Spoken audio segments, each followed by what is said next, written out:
echo of his call. இந்த நாளில் கால வேளையில் நீங்கள் ஆண்டவரை தரிசிக்க விரும்புகிறீர்கள்.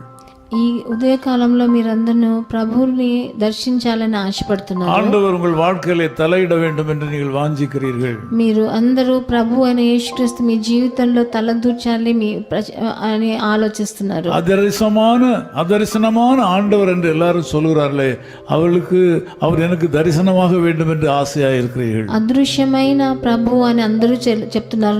నాకు ఆయన దర్శనం దొరికితే ఎంత బాగుంటుందని మీరు ఆలోచిస్తున్నారు. காரிருள் போன்ற வாழ்க்கையில எனக்கு வெளிச்சம் காண்பிப்பதற்கு ஆண்டவர் இருந்தால் நல்லது என்று நினைக்கிறீர்கள். చిమ్మ చీకటిగా ఉన్న మీ జీవితంలో ప్రభు ఒక వెలుగుగా వస్తే ఎంత బాగుండునని ఆలోచిస్తున్నారు. இந்த ஆதரவற்ற இந்த கஷ்டப்படுகிற இந்த உலகத்திலே எனக்கு உதவி செய்வதற்கென்று ஒரு ஆண்டவர் இருந்தால் எவ்வளவு நலமாயிருக்கும் என்று சொல்லி நீங்கள் ஆசைப்பட்டு கொண்டே இருக்கிறீர்கள். మీకు ఏ ఆధారం లేని ఈ జీవితంలో ప్రభు ఒక సహాయకుడిగా మీ జీవితంలో వస్తే ఎంత బాగుంటుందని ఆశిస్తున్నారు. உங்கள் ஆசைக்கு ஒரு முற்றுப்புள்ளியை கர்த்தர் வைக்கிறார். ఈ రోజు మీ ఆశకి ఒక ముగింపును ప్రభు తీసుకొస్తున్నారు. மத்தேயு 5:8 படிக்கும்போது మత్తయి సువార్త 5వ అధ్యాయం 8వ వచనం చదివేటప్పుడు அவர்கள் தேவனை தரிசிப்பார்கள் காண்பார்கள் என்று வசனம் சொல்கிறது. మీరు దేవుని చూచెదరు అని రాయబడి ఉన్నది. நீங்கள் ఆండవரை దర్శిக்க முடியும் என்று வேதம் சொல்கிறது. మీరు ప్రభుని చూడవచ్చు అని ఇక్కడ రాయబడి ఉన్నది. இருதயத்தில் சுத்தம் உள்ளவர்கள் பாக்கியவான்கள். హృదయ శుద్ధి గలవారు ధన్యులు. அவர்கள் தேவனை காண்பார்கள். వారు దేవుని చూచెదరు అని రాయబడి ఉన్నది. சில நல்ல காரியங்கள் நடக்கிற மூலமாக ஆண்டவரை காண்கிறார்கள். కొంతమంది మంచి కార్యాలు వాళ్ళ జీవితంలో జరిగే దాంట్లో చూస్తున్నారు. சில நல்ல வார்த்தைகளினாலே ஆண்டவரை காண்கிறார்கள். కొంతమంది మంచి మాటలు విని ప్రభువుని దాంట్లో சிலர் ஆண்டவரை காண்கிறார்கள். కొంతమంది నిదర్శనంగా ప్రభువుని చూస్తున్నారు. கடவுளை காண எல்லாருக்கும் ஆசைதான். ప్రభువుని చూడాలంటే అందరికీ ఆశే. அவருடைய செயல்களிலே நீங்கள் ஆண்டவரை பார்க்க முடியும். ఆయన చేతలలో మీరు ప్రభువుని దర్శించొచ్చు. உங்கள் வாழ்க்கையில் அவருடைய செயல் மூலமாக பலமுறை அவரை சந்தித்திருக்கிறீர்கள். ఆయన మీ జీవితంలో చేసిన మంచి కార్యాల్లో మీరు ఆయన దర్శించారు. சில நேரங்களில் அவர் கூப்பிடுவது நமக்கு புரியாமல் போகலாம். కొన్నిసార్లు ఆయన పిలిచేది మీకు అర్థం కాకుండా పోతుంది. சில நேரங்களில் அவர் நம்மை சந்திப்பதை நாம் உணராமல் போகலாம். మీరు ఆయన మిమ్మల్ని వచ్చి కలిశాడన్న విషయం మీరు గ్రహించలేదేమో. சில நேரங்களில் அவருடைய சந்திப்பை மறந்து விடலாம். మీరు ఆయన వచ్చి మిమ్మల్ని కలిసినది మీరు అది మర్చిపోయి ఉంటారేమో. அவர் இன்றைக்கு உங்களை ஆசீర్వదిத்துக் கொண்டிருக்கிறார்.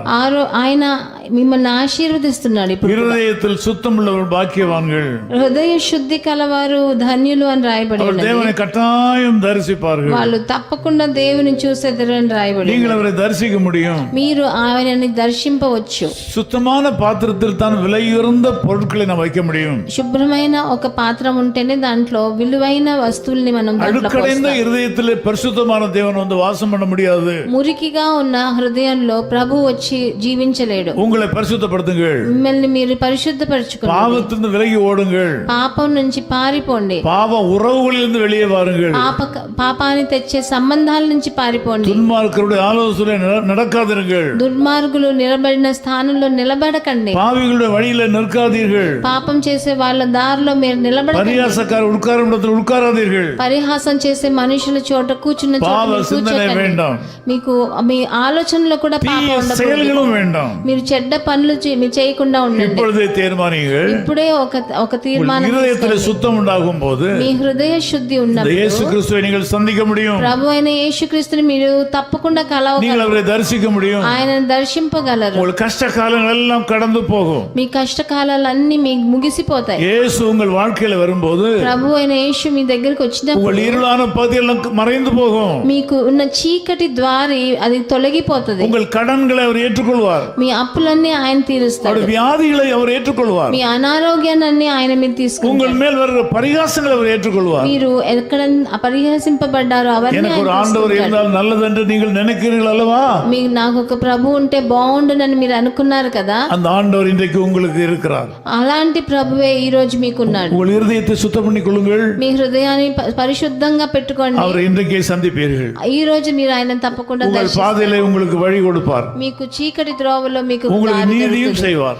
మీకు నీతి చేస్తాడు. ஜெபிக்கலாம். ప్రార్థన చేద్దాం. நல்ல பிதாவே, உமக்கு ஸ்தோத்திரம். இந்த மக்களுக்கு நன்கு கரங்களை ஒப்பு கொடுக்கிறோம். ప్రియ తండ్రి, మిమ్మల్ని మా జనులను అప్పగిస్తున్నాను తండ్రి. யாராவது எனக்கு உதவி செய்ய வந்தால் நல்லது என்று நினைக்கிறார்கள். ఎవరన్నా నాకు సహాయం చేస్తే బాగుండును ఆలోచిస్తున్నారు. கடவுள் ஒருவர் இருந்தால் எனக்கு உதவி செய்தால் நல்லது என்று இந்த மக்கள் குழந்தைகளைப் போல ஏங்கிக் கொண்டிருக்கிறார்கள். ప్రభువులు ఒకడు ఉంటే నాకు సహాయం చేస్తే బాగుండునని చిన్న పిల్లలలాగా వాళ్ళు వేచి ஆண்டவரே, ఉన్నారు. நீரும் இந்த மக்களுக்கு வெளிப்படுத்த விரும்புகிறதற்காக ஸ்தோத்திரம். మీరు కూడా వాళ్ళకి దర్శింపబడాలని మీరు ఆలోచిస్తున్నారు. இருதயத்தில் சுத்தமாக இருக்க வேண்டும் என்று அநேகருக்கு தெரியாது ஆண்டவரே. ప్రభు వాళ్ళ హృదయ శుద్ధి ఉండాలని వాళ్ళకి తెలియదు తండ్రి. இந்த மக்களை நீ சந்திப்பீராக. మీరు వాళ్ళని సంధించండి. இருதயத்தை சுத்தப்படுத்துவீராக.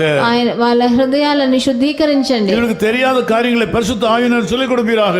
వాళ్ళకి తెలియని కార్యాలను పరిశుద్ధాత్మ దేవుని చేత వాళ్ళకి నేర్పించండి. பாருமாண்டவர், எவ்வளவு ஆசையாய் தூர இடங்களில் இந்த ஜெபத்தில் கலந்து கொண்டிருக்கிறார்கள். ఎంతో దూరం నుంచి ఎంత ఆశతో వేచి ఉన్నారు నాయన. இந்த விருப்பம் வீணாய் போகாது என்று நாங்கள் அறிந்திருக்கிறோம். వాళ్ళ ఆశ నిరాశగా మారకూడదు తండ్రి. நீர் அற்புதம் செய்யும் ஆண்டவரே. మీరు అద్భుతం చేయాలని వేడుకుంటున్నాం. இயேசு கிறிஸ்துவின் நாமத்தில் ஜெபிக்கிறோம் பிதாவே. ప్రభువైన యేసుక్రీస్తు నామమునందున వేడుకుంటున్నాం తండ్రి. ஆமென். ఆమేన్. வருத்தப்பட்டு பாரம் சுமந்தோரை வருந்தி அன்பாய் அழைத்திடுவோம். வருத்தப்பட்டு பாரம் சுமப்போரை வருந்தி அன்பாய் அழைத்திடுவோம். உரித்தாயே சுபாவ பாரத்தை, நமது துக்கத்தை, நமது துன்பத்தை சுமந்து தீர்த்தாரே. தாசரே, இத்தரணியை அன்பாய் இயேசுவுக்கு சொந்தமாக்குவோம். நேசமாய் இயேசுவை கூறுவோம், அவரை காண்பிப்போம், மாவீருள் நீக்குவோம், வெளிச்சம் வீசுவோம்.